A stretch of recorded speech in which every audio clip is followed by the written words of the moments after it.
What would you do if someone tried to erase your family's legacy with a single, spiteful act? The lake shimmered under the summer sun, its surface a mirror of memories for me, Ethan Caldwell. This was Lake Haven, where my grandfather, Pops, taught me to fish, to steer his old wooden boat, to listen to the whispers of the water. That boat, the Starling, was more than wood and nails. It was Pop's heart, his pride, his escape after Grandma passed. Every creak of its hull carried stories of our family, of laughter, of quiet moments when the world felt whole. But Karen Mitchell, the new property manager of the lake's dock, didn't care about any of that. To her, the Starling was just an eyesore, a relic cluttering her pristine vision of Lake Haven's future. Karen arrived last spring, her heels clicking on the dock like a metronome of authority. She was all sharp edges, bleached hair, manicured nails, and a smile that never reached her eyes. The dock community, a ragtag group of locals who'd been mooring boats here for decades, didn't trust her. Pops, with his weathered hands and gentle grin, tried to charm her. "Miss Mitchell," he'd said, offering her a jar of his homemade blackberry jam. "This lake's got history. That boat's been here since I was a boy." Karen barely glanced at it. "History doesn't pay the bills, Mr. Caldwell," she snapped, tossing her clipboard onto her golf cart. "That boat's unregistered. It's got to go." I was in Chicago building my tech startup when Pops called me, his voice trembling. "Ethan," she towed the Starling, "said it was a hazard. I don't know where they took it." My heart sank. Pops was 78, frail but stubborn, and that boat was his lifeline. I could hear the defeat in his voice, a sound I'd never heard before. I promised him I'd fix it. I'd get the Starling back. But Karen had other plans. When I arrived at Lake Haven, the dock was unrecognizable. Karen had turned it into a sterile marina, all polished chrome and signs barking rules. No unregistered vessels. No loitering. Fees due weekly. The local sold fishermen, families, kids who'd once swum off the pier were gone, priced out or pushed out. Karen stood at the dock's edge, barking orders at a maintenance worker. "Ms. Mitchell," I said, keeping my voice steady, "where's my grandfather's boat?" She smirked, her sunglasses reflecting the lake. "Towed to the impound lot. It's probably scrapped by now. You should thank me. Cleaning up this place is a public service." I tracked down the Starling at a junkyard 20 miles away. Its hull was cracked, paint peeling, but it was still Pop's boat. I paid the fees, had it towed back to my rental cabin, and started repairs.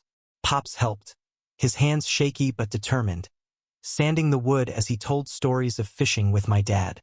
"This lake's our home, Ethan," he said. "Don't let her take that from us." I nodded, but anger burned in my chest. Karen wasn't just a petty bureaucrat. She was a predator, preying on people too tired or too poor to fight back. That's when I met Lila, a quiet woman in her 40s who ran the bait shop by the lake. She wasn't part of the dock community, but she knew everyone's stories. Lila had a scar across her cheek, a memento from a car accident years ago, and eyes that saw more than they let on. "Karen's not just mean," Lila told me over coffee one morning. "She's connected. Her brother's a county official. She's been buying up land around the lake, piece by piece. Wants to turn it into some fancy resort." Lila's words hit like a punch. This wasn't just about a boat. It was about control, about erasing people like Pops to make way for profit. I dug deeper. Karen's company, Mitchell Properties, had been quietly acquiring lakefront lots. She'd raised docking fees to drive out locals, then swooped in to buy their land when they couldn't pay. Pop's tiny cabin, where I'd spent every summer as a kid, was next on her list. She'd sent him eviction notices, claiming unpaid taxes he'd paid for 50 years. I checked the records. They were falsified, stamped with her brother's name. My blood boiled. This wasn't just personal. It was a war. I wasn't poor anymore. My startup had sold for millions, and I had resources Karen couldn't dream of. So I made a move she'd never see coming. I contacted every landowner around Lake Haven, farmers, retirees, even a reclusive artist named Jonah who lived in a shack by the reeds. I offered them fair prices, more than Karen could match, and bought every acre of lakefront property. By the time she realized what was happening, I owned Lake Haven, every inch of shoreline, every dock, every ripple. I was her landlord now. The day I served Karen the eviction notice was electric. I stood on the dock, papers in hand, as she screeched, "You can't do this. My brother will." I cut her off. "Your brother's under investigation for fraud. And you're done here." Her face twisted, a mix of rage and disbelief, as I handed her the notice. The starling floated behind me, restored, gleaming in the sun. Pops stood beside it, his grin brighter than the lake itself. Karen stormed off, vowing revenge, but I wasn't worried. I had the law, the land, and the truth on my side. But then came the twist I never expected. Lila, the quiet bait shop owner, asked to meet me at dusk. She stood by the water, her scar catching the fading light. "Ethan," she said, her voice low, "there's something you need to know."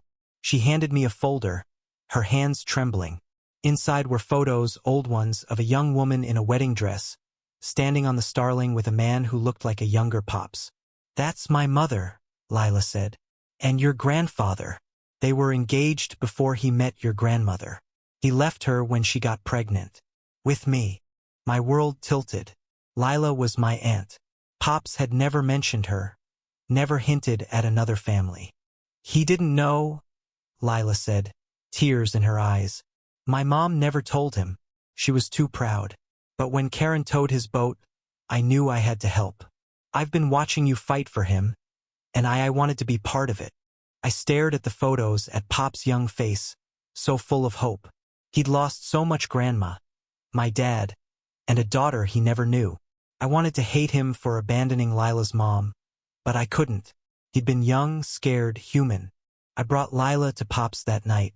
The reunion was quiet, raw. Pops cried, holding her hands, whispering apologies. Lila forgave him, but there was a weight in her eyes, a lifetime of what-ifs. I promised to make her part of our family, to give her a place by the lake. But the victory over Karen felt hollow now. I'd won the lake, but at what cost? Pop's past, Lila's pain, the secrets we'd all carried, they were heavier than any boat.